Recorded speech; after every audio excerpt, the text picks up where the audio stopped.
Se você investe em cripto, presta atenção, 2026 vai exigir uma abordagem diferente da que funcionou até aqui. O dinheiro está se reorganizando, o mercado está amadurecendo e quem olha para a cripto do mesmo jeito de sempre, esperando que o ciclo se repita, corre mais risco do que imagina. Por isso, o MB construiu um relatório completo com 6 grandes teses para o mercado cripto em 2026. Esse material mostra para onde o capital está indo e quais tendências realmente importam. Investir por mais um ano sem ter clareza desses dados pode impactar diretamente no seu bolso. Hoje eu vou olhar de perto esse relatório e te mostrar como ele ajuda a enxergar 2026 de uma forma mais estratégica. Para entender o que isso significa na prática, o relatório do MB organiza o mercado em 6 grandes teses principais. Juntas, essas teses mostram como o mercado cripto está amadurecendo e para onde o capital está se movendo até o final de 2026. O primeiro eixo desse relatório é o Bitcoin. O relatório projeta que o Bitcoin pode capturar pelo menos 14% da capitalização do ouro até o fim de 2026. Essa migração gradual do ouro para o Bitcoin é uma tendência que já vem acontecendo há anos. Em 2016, o Bitcoin era praticamente irrelevante frente ao ouro. Ele representava cerca de 0,2% do mercado do metal. Já no pico de 2017, essa participação já tinha subido para algo em torno de 4%. Em 2021, o Bitcoin atingiu seu maior patamar histórico em relação ao ouro, chegando a aproximadamente 10%. Guarda isso. Os dados mais recentes de 2025 mostram um recuo dessa proporção para cerca de 6%, mas esse movimento não indica perda de relevância do Bitcoin. Esse recuo aconteceu porque o ouro se valorizou mais rápido no período. Tensões geopolíticas e preocupações com as dívidas públicas globais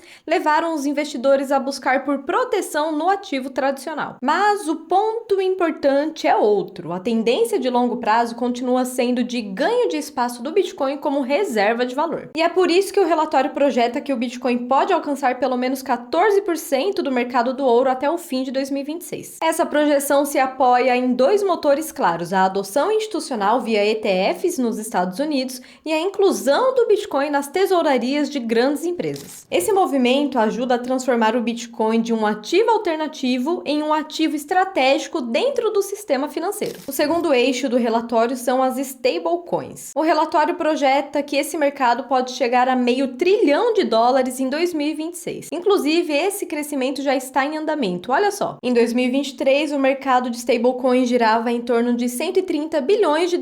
Em 2025 esse número já passa dos $300 bilhões. Esse avanço está acontecendo justamente porque stablecoin virou infraestrutura financeira. Os motivos são claros. Em países com inflação elevada, o dólar digital virou proteção patrimonial. Para empresas, virou uma forma mais rápida e barata de fazer pagamentos internacionais. Já para os investidores, virou porta de entrada para rendimento em dólar fora do sistema bancário tradicional. O relatório também destaca um movimento geopolítico importante. Os Estados Unidos passaram a enxergar stablecoins como uma forma de expandir a influência do dólar via blockchain. Com mais clareza regulatória nos Estados Unidos e no Brasil, esse mercado tende a ganhar ainda mais escala porque os bancos e grandes instituições entram e o risco sistêmico diminui. Tá gostando até aqui? Antes de seguir, deixa o seu like. Se você gosta desse tipo de análise mais estratégica, com mais leitura de cenário, o canal do MB é o lugar certo para isso, então já deixa o seu like e agora vamos voltar para o relatório. O terceiro eixo é o avanço da presença institucional no mercado cripto por meio dos ETFs. Depois dos ETFs de Bitcoin e Ethereum, o relatório aponta a próxima etapa: ETFs de altcoins. A projeção é de mais de $10 bilhões buscando exposições a ativos como Solana e XRP, que são redes que já apresentam liquidez, uso real e estrutura suficiente para produtos regulados. O relatório também levanta a possibilidade de ETFs com mecanismo de stake embutido. Na prática, isso quer dizer o seguinte: o investidor não só tem exposição ao ativo, como também passa a capturar o rendimento gerado pela própria rede. Dá para entender entender o porquê isso tem chamado tanto a atenção do investidor institucional, né? O quarto eixo do relatório do MB são os mercados preditivos. Esse setor ganhou escala de forma acelerada nos últimos anos. Em 2024, o volume negociado saltou de aproximadamente 466 milhões para 3 bilhões de dólares, o que representa um crescimento de mais de 500% durante todo esse período. O relatório projeta que os mercados preditivos podem movimentar entre 5 e 20 bilhões de dólares até 2026. Eleições e grandes eventos esportivos como Copa do Mundo acabam funcionando como catalisadores naturais para esse crescimento. O quinto eixo é a economia de agentes de inteligência artificial operando on-chain. A lógica aqui é simples: softwares autônomos vão precisar pagar, receber e trocar valores entre si, comprar dados, pagar serviços e executar tarefas. Para isso, eles precisam transacionar o valor de forma programável e o sistema financeiro tradicional não foi desenhado para esse tipo de operação.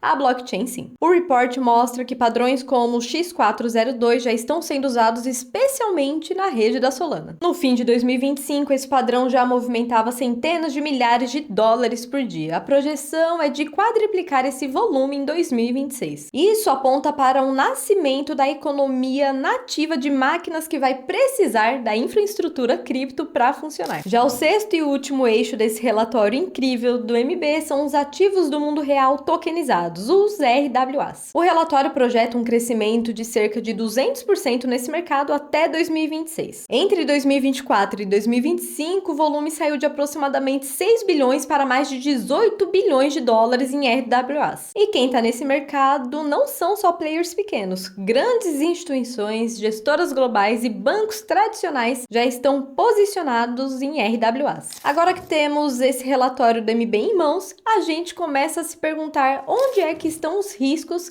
e onde estão as oportunidades de verdade. Então, vamos lá. O primeiro risco para o investidor cripto em 2026 é de posicionamento. Em ciclos anteriores, bastava estar exposto em cripto, você lembra? Várias narrativas ganhavam tração muito rápido, agora o comportamento é outro. O mercado está amadurecendo. Ficar exposto a ativos sem liquidez, com narrativas fracas e pouco uso real e sem aderência institucional tende a ficar mais caro e arriscado. Outro risco será ignorar o contexto macro. Juros globais mais altos por mais tempo, disputas geopolíticas e pressões fiscais fazem o capital buscar ativos mais resilientes, ou seja, aqueles ativos com liquidez, uso real e relevância mesmo em cenários difíceis. O dinheiro se concentra nesses ativos e para o investidor isso significa menos espaço para narrativas vazias e mais foco em ativos mais consolidados como o próprio Bitcoin. Também existe o risco comportamental, entrar tarde nos movimentos de alta e não realizar lucro